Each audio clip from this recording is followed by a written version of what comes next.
जय हिंद। आज हम जानेंगे ग्रह और उपग्रह के बारे में। ठीक है, समझने का प्रयास करिएगा। कल हम तारा के बारे में पढ़े थे ना। ठीक है, तो सूर्य क्या है? तो सूर्य एक तरह से तारा है ना, तारा। तो आपको बताए थे हम कि सूर्य का चक्कर ही जो है ना सारा ग्रह लगाता है। ये सूर्य है, ये सूर्य है, और सूर्य का चक्कर ही जो है ना सारा ग्रह लगाता है। ये सारा ग्रह जो है ये सूर्य का चक्कर लगाता है। ओके, तो समझने का कोशिश करिएगा कि सूर्य का सबसे नज़दीक ग्रह कौन है, सबसे दूर ग्रह कौन है। हम सीक्वेंस से लेके चलेंगे, आप लोग को समझने का प्रयास करना है। ठीक है, सूर्य के बाद अगर कोई ग्रह आता है तो कौन आता है? ये बुध आता है। ठीक है, बुध आता है, और बुध जो है सूर्य का सबसे नज़दीक ग्रह है। बुध जो है ये सूर्य से सबसे नज़दीक ग्रह है। ओके, ये बात याद रखिएगा। उसके बाद कौन आता है? शुक्र आता है। उसके बाद शुक्र आता है। तो सूर्य हो गया, फिर बुध हो गया, फिर शुक्र हो गया। ओके देन, बुध और शुक्र का जो है कोई उपग्रह नहीं होता है। कोई उपग्रह जो है इसका नहीं है।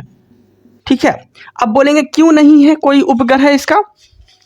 अगर इसका उपग्रह होता भी ना तो इसके उपग्रह को खींच लेता कौन? सूर्य खींच लेता। ठीक है, इसीलिए इसका ना उपग्रह कोई नहीं है। बुध और शुक्र का कोई उपग्रह नहीं है। ओके, याद रखिएगा। आगे है पृथ्वी। ठीक है, बुध शुक्र पृथ्वी, तीसरा नंबर पर क्या आ जाता है? तो पृथ्वी आ जाता है। ओके, सूर्य का तीसरा उपग्रह बोलेगा आपसे तो पृथ्वी आ जाता है। बुध शुक्र पृथ्वी। ओके, यहाँ तो कोई दिक्कत नहीं है। आगे फिर आ जाता है मंगल। आगे आ जाता है मंगल। ओके, तो बुध शुक्र पृथ्वी मंगल, बुध शुक्र पृथ्वी मंगल, ये तीनों जो ग्रह है ना, चारों ग्रह है, ये चारों ग्रह जो है आंतरिक ग्रह के श्रेणी में रखा गया है। ठीक है, ये बात याद रखिएगा, आंतरिक। इसे हम क्या बोलेंगे? तो इसे यहाँ से लेके जो यहाँ तक जो ग्रह है ना, यहाँ तक जो ग्रह है ना, इसे आंतरिक ग्रह बोल सकते हैं आप। तो क्वेश्चन पूछता है एग्जाम में कि इनमें से कौन आंतरिक ग्रह है। ओके, तो आंतरिक ग्रह के श्रेणी में किसे रखा गया है? बुध शुक्र पृथ्वी मंगल, बुध शुक्र पृथ्वी मंगल, ये आंतरिक ग्रह के श्रेणी में रखा गया है। ठीक है, उसके बाद जो है उसके आगे बढ़ेंगे तो बीच में आ जाता है क्षुद्र ग्रह, बीच में आ जाता है क्षुद्र ग्रह। उसके बाद बृहस्पति, उसके बाद बृहस्पति। ठीक है, तो आपसे क्वेश्चन पूछेगा कि क्षुद्र ग्रह जो है ये किन दो ग्रहों के बीच में है, तो आप क्या बोलेंगे? तो मंगल और बृहस्पति के बीच में, देखिए क्षुद्र ग्रह है ना, मंगल और बृहस्पति के बीच में क्षुद्र ग्रह आ जाते हैं। ओके, ठीक है, फिर क्या हो गया? क्षुद्र ग्रह हो गया, फिर बृहस्पति हो गया, फिर शनि हो गया, फिर अरुण हो गया, फिर वरुण हो गया।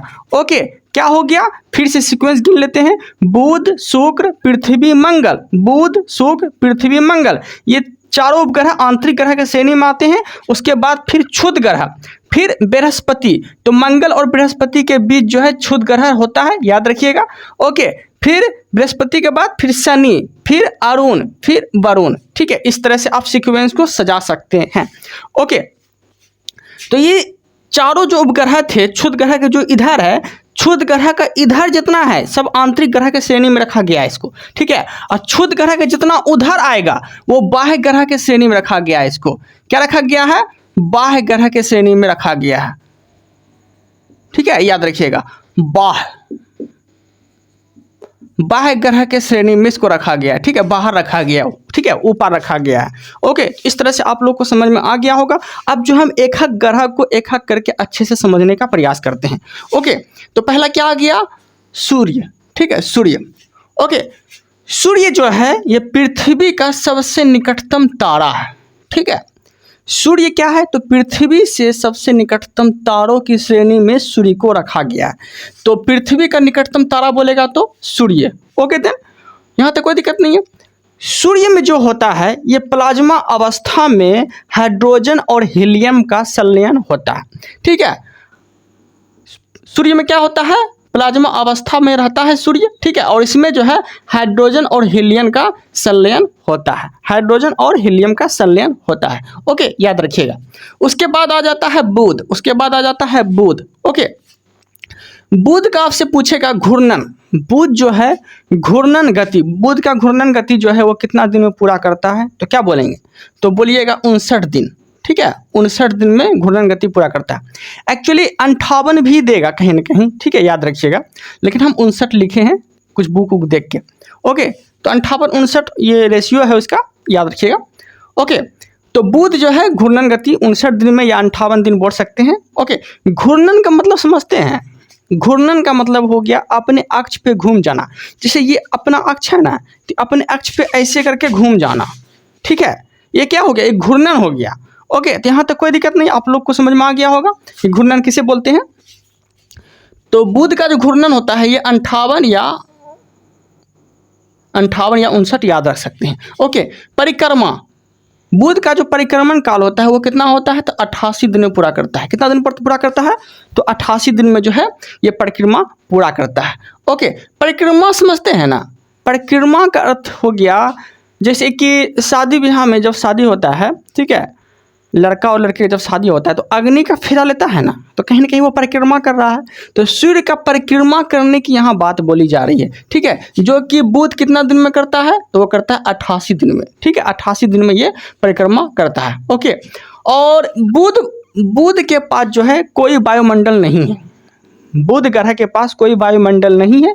ओके, अतः इसे अधिक तापांतर के श्रेणी में रखा गया है, यहाँ अधिक तापांतर के श्रेणी में रखा गया है, और यहाँ जो है कोई वायुमंडल नहीं है। कहाँ पे, बुध ग्रह पे कोई वायुमंडल नहीं है और तापांतर की श्रेणी में इसे रखा गया है, ठीक है। आगे आता है शुक्र, ठीक है। शुक्र का घूर्णन गति अगर आपसे बोलेगा तो घूर्णन आप तो समझ गए होंगे घूर्णन क्या होता है। तो घूर्णन बोलेगा तो घूर्णन जो करता है शुक्र, ये 243 दिन में घूर्णन करता है अपने अक्ष पे, ठीक है। लट्टू कैसे नाचता है अपने अक्ष पे, वही घूर्णन की बात बोल रहा है। ओके, परिक्रमा बोलेगा, ठीक है, तो कितना दिन में परिक्रमा करता है सूर्य का, तो 224 दिन में, 224 दिन में परिक्रमा करता है शुक्र, और घूर्णन कितना दिन में करता है, 243 दिन में घूर्णन करता है। ओके, आगे देखते हैं। शुक्र ग्रह पे जो है CO2 की अधिकता होती है, शुक्र ग्रह पे CO2 की अधिकता होती है, ठीक है। इसे सांझ का तारा भी बोलते हैं और पृथ्वी का जुड़वा बहन भी बोला जाता है। किसे, शुक्र को सांझ का तारा, पृथ्वी का जुड़वा बहन, ठीक है, गर्म ग्रह, इशारा जो है शुक्र को ही बोला जाता है। ओके, यहाँ तो कोई दिक्कत नहीं है। और कहने का अर्थ ये हो गया कि सांझ का तारा इसे बोला जाता है, ओके, शुक्र ग्रह को, और इसे ना पीला ग्रह की श्रेणी में भी रखा गया है, पीला ग्रह की श्रेणी में रखा गया है। और ग्रह को जो है पीला ग्रह भी बोला जाता है। ओके, याद रखिएगा, क्यों पीला ग्रह बोला जाता है, क्योंकि CO2 की अधिकता इतना ज़्यादा होती है ना शुक्र में, ये पूरा एकदम धधकता हुआ एकदम पीला पड़ जाता है। ओके, तो याद रखिएगा शुक्र ग्रह को पीला ग्रह ही बोला जाता है। आप लोग पढ़े होंगे बृहस्पति ग्रह, लेकिन एक्चुअली रियल में आंसर शुक्र ग्रह को ही पीला ग्रह बोला जाता है। ओके, आगे उसके बाद आता है पृथ्वी, इसका जो है घनत्व, इसका घनत्व सबसे ज़्यादा होता है, पृथ्वी का सबसे ज़्यादा घनत्व होता है। आपसे बोलेगा कि किस ग्रह का सबसे ज़्यादा घनत्व होता है, तो आप बोलिएगा पृथ्वी का घनत्व कितना होता है, तो 5 ग्राम पर सेंटीमीटर क्यूब होता है, 5 ग्राम पर सेंटीमीटर क्यूब होता है पृथ्वी का घनत्व। ओके, और पृथ्वी जो है 27 डिग्री अक्ष पर झुका हुआ है। पृथ्वी क्या है, तो अपने अक्ष पे जो है 27 डिग्री अक्ष पर झुका हुआ है, और तल बोलेगा तो अपने तल पे जो है 66.5 डिग्री अक्ष पे झुका हुआ है। तल बोलेगा तो 66.5 डिग्री तल पे झुका हुआ है पृथ्वी, और अक्ष बोलेगा तो 27 डिग्री अक्ष पे झुका हुआ है पृथ्वी। ओके, देन यहाँ तो कोई दिक्कत नहीं है।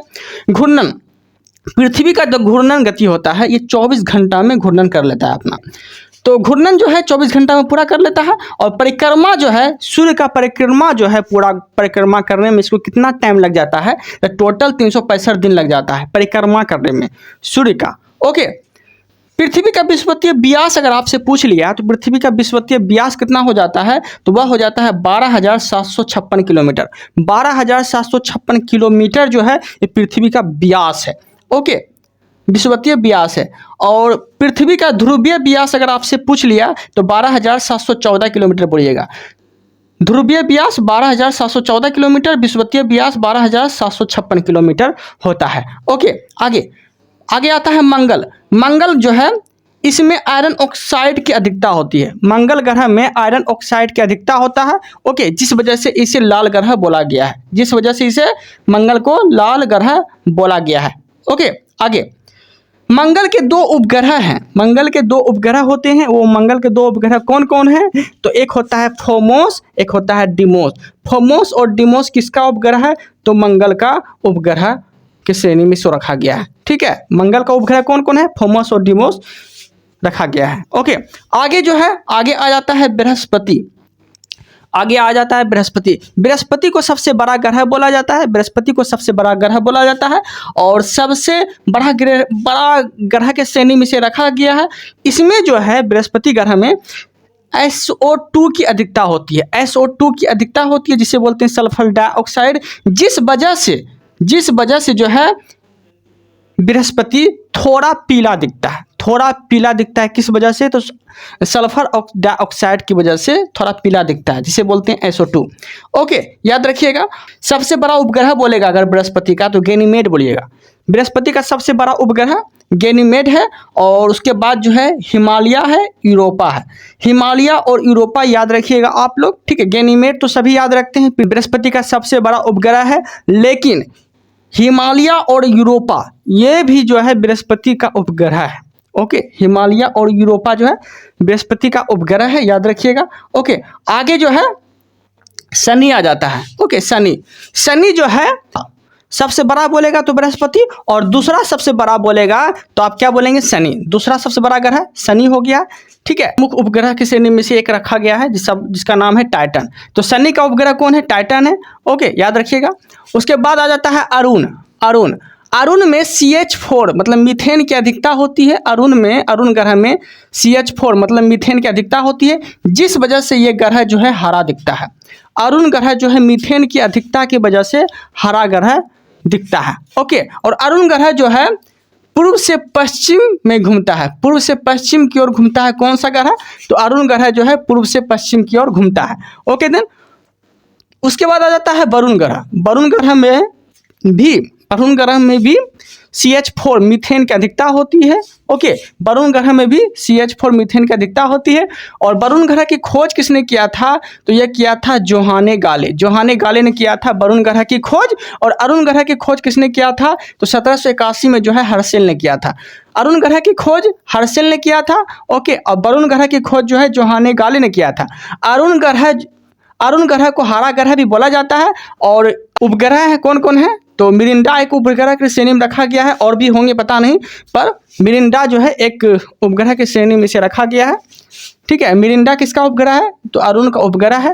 ओके, और वरुण में CH4 के अधिक। उसके बाद जो है इसका खोज कौन किया था? जोहाने गाले ने किया था। और वरुण के दो उपग्रह हैं, तो ट्रिटोन और नेसो जो है वरुण के दो उपग्रह हैं, याद रखिएगा। वरुण का उपग्रह कौन है? ट्रिटोन और नेसो जो है वरुण के दो उपग्रह की श्रेणी में रखा गया है। ओके, आप लोगों को कोई डाउट रह जाता है तो कमेंट कर सकते हैं। आप कमेंट करेंगे तो आप मुझे पता चल जाएगा आपको कहाँ डाउट हुआ और कहाँ समझाने में वो समक्ष हो गए हैं। तो आप लोग को मेरा कंटेंट अगर अच्छा लग रहा है तो चैनल को सब्सक्राइब कर लीजिएगा, ताकि आप लोग के लिए मेहनत ऐसी करे और आप तक वीडियो पहुँच जाए मेरा। Okay, thank you, thanks for watching.